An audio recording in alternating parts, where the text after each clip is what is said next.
মুমিনদের গুণাবলী, মুমিনদের কয়েকটি গুণ নিয়ে আজকে আমি আলোচনা করতে চাই। মুমিন কাকে বলে?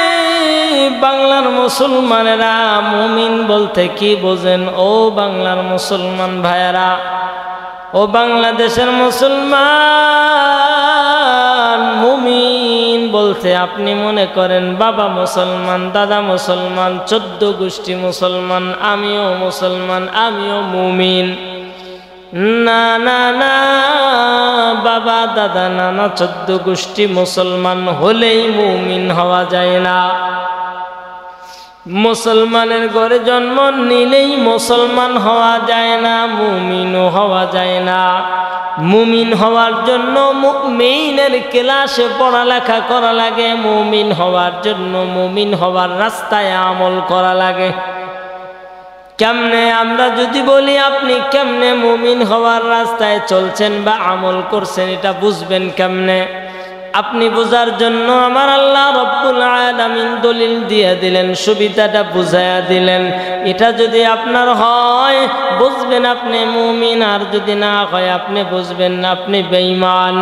আল্লাহ বলেন, ইন্নামাল মুমিনুনা আল্লাযীনা ইযা যুকিরাল্লাহু ওয়াজিলাত কুলুবুহুম ওয়া ইযা তুলিয়াত আলাইহিম আয়াতুহু যাদাতুহুম ঈমানা ওয়া আলা রাব্বিহিম ইয়াতাওয়াক্কালুন।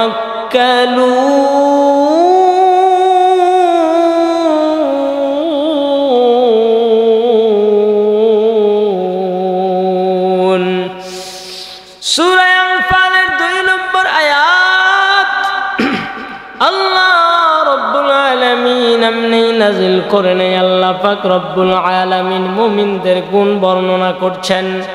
আল্লাযীনা ইযা যুকিরাল্লাহু ওয়াজিলাত কুলুবুহুম, যেই ব্যক্তির সামনে আল্লাহর নাম স্মরণ করা হয়, আল্লাহর নাম লওয়া হয়, আল্লাহর নাম উচ্চারণ করা হয়, আল্লাহর বিধানের নাম নেওয়া হয়, আল্লাহর বিধানের কথা বর্ণনা করা হয়।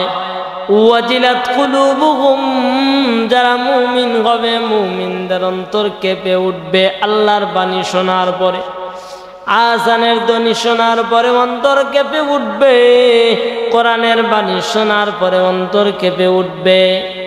কোরআনের বাণী যখন বান্দা অন্তরে শোনায়া দেওয়া হবে তখন বান্দার অন্তরের ভিতর 3টা অবস্থা তৈরি হবে। 1 নম্বর, বান্দার অন্তর কেঁপে উঠবে, না হয় বান্দার অন্তরের ভিতরে শান্তি শান্তি লাগবে, আর না হয় বান্দার গায়ের লোমগুলি খাড়া হয়ে উঠবে। এই 3টার একটাও যদি না হয় মনে রাখবেন আপনি টাটকা নির্ভেজাল বেঈমান। মুমিন হওয়ার জন্য যখনই আযানের আওয়াজ বান্দার কানে পৌঁছে যাবে, বান্দার অন্তরের ভিতরে না হয় কেঁপে উঠবে, না হয় শান্তি শান্তি লাগবে, আর না হয় গায়ের লোমগুলি খাড়া হয়ে উঠবে।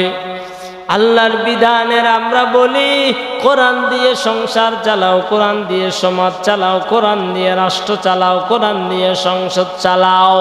এই কথাগুলো আমরা বলি, বয়ান করি, আর বাংলার জমিনে কতজন বলে কে এর গুল্লি মারি, শরীয়ত লাগবে না, ইসলাম লাগবে না, কোরআন লাগবে না। কোরআন মানবো মসজিদে মাদ্রাসায় কবরস্থানে, কোরআন কেন সংসদে মানা লাগবে? ওরে ভাই, তুমি যে মুমিন কয় নাম্বার?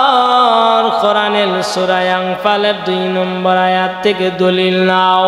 1 নম্বর, মুমিনদের সামনে যখন আল্লাহর বিধানের কথা বলা হবে, কোরআনের কথা, সুন্নাহর হাদিসের কথা বলা হবে, তখন মুমিন যারা হবে মুমিনদের অন্তরের ভিতরে শান্তি লাগবে, আনন্দ লাগবে। অবস্থা হবে 3টা।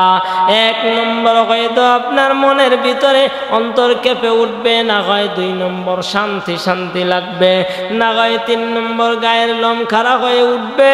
এই 3 অবস্থার একটাও যদি না হয় বুঝে নেবেন আপনার ভিতরে ঈমানের কমজোরি আছে, ঈমানের দুর্বলতা আছে, ঈমান আপনার এখনো পরিপূর্ণ হাসিল হয় নাই।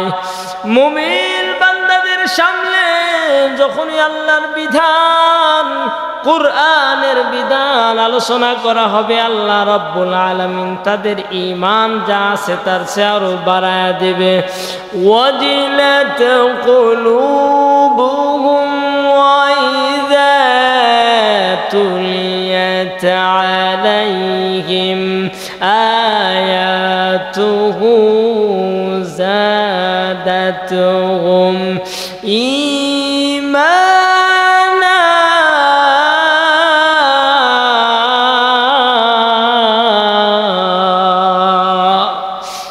আল্লাহ রাব্বুল আলামিন বলেন, বান্দার সামনে যখন প্রকৃত মুমিনের সামনে আল্লাহর কোরআনের বিধান যখন আলোচনা করা হবে, মুমিন বান্দাদের ঈমান আরো বেড়ে যাবে, ঈমান আরো বেড়ে যাবে, ঈমান আরো বৃদ্ধি পাবে। এরপরে 3 নম্বর যদি আমরা বলি, মুমিন বান্দা যারা হবে ওয়ালা রাব্বিহিম ইয়াতাওয়াক্কালুন।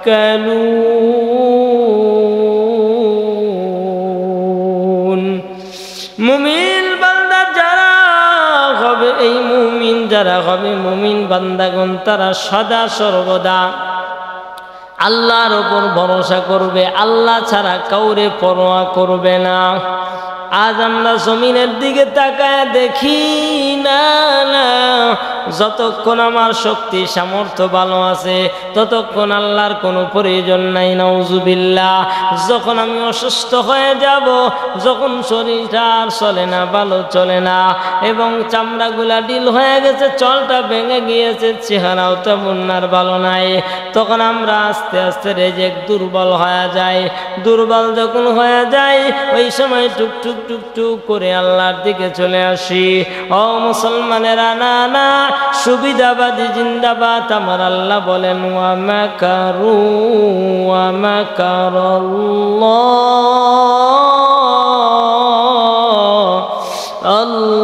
আল্লাহু খায়রুল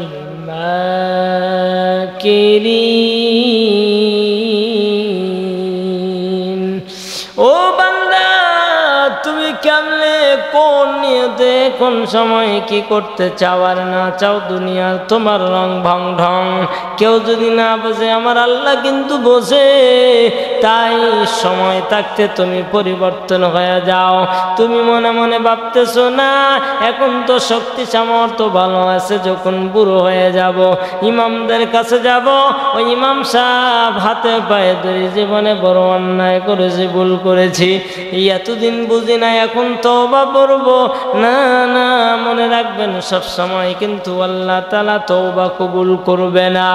আল্লাহ রাব্বুল আলামিন কেন বলেন, বান্দা যেই ব্যক্তি জেনে শুনে গুনাহ করতেই থাকে বলে সময় হলে সুবিধাবাদী স্বার্থ হাসিল হওয়ার পরেই আমি তওবা করে নিব না, এই মন মানসিকতায় যারা চলবে, জমিনের মধ্যে আমার আল্লাহ রাব্বুল আলামিন তাদের হিদায়াত দিবে না। আল্লাহ রাব্বুল আলামিন বলেন, যারা আমি আল্লাহর উপরে সুখে দুঃখে ভরসা করে চলবে, আমি আল্লাহ রাব্বুল আলামিন তাকে হিদায়াত দিয়ে হিদায়াতের পথে চালাইয়া মুমিন বানাইয়া তারপরে বান্দারে কবরে নিব। কিন্তু যেই বান্দা বলে না না না, সময় আসে নাই, সময় এখনো হয় নাই, সময় আসলে বা হলে আমরা পরে তওবা করব, পরে নিব। বন্ধুরে আমার ভাইয়েরা, তখন কিন্তু সময় আর নাও পেতে পারেন। এই জন্য দিনের পথে আর মতে থাকতে আরম্ভ করেন। যখনই দিনের পথে আর মতে চলবেন, আল্লাহ রাব্বুল আলামিন একদিন না একদিন আপনাকে হেদায়েতের বাতি অন্তরে জ্বালায়া দিবে। কিন্তু সিটারি করার সুযোগ নাই। আমি আমার অন্তরের কল্পনা জল্পনা অন্যরে জানাইলে জানবে, না জানাইলে কেউ জানবে না।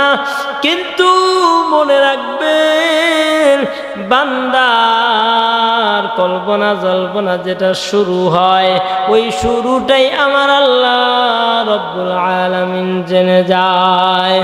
এই জন্য বান্দা আল্লাহর কাছে লুকানো করার কিছু নাই, কোনো শক্তি সামর্থ্য নাই, কেউ জমিনে পারবে না আল্লাহরে ফাঁকি দিতে। এই জন্য মুমিন যদি হতে চাও অন্তরের এই গুণ তিনটা নিয়ে আসা লাগবে। ওয়াজিলাত কুলুবুহুম, এই তিনটা গুণ অন্তরের মধ্যে আবার রিপিট করে বলছে রে মুসলমানেরা, পায়ে ধরে বলি, ঈমান আছে না না? ঈমান মাপার জন্য আমরা অন্তত এই তিনটা জিনিস কাজে লাগাবো। মনে রাখবো, আল্লাহর বিধান, আল্লাহর বাণীর আওয়াজ শুনলে যদি অন্তরে ভালো লাগে তাহলে বুঝবো আমি মুমিন, অথবা যদি শান্তি শান্তি লাগে এটাও হলো, অথবা যদি অন্তর কেঁপে ওঠে তাহলে আমরা বুঝে নিব মুমিনের আলামত, মুমিনের সিফাত আমাদের মধ্যে আছে।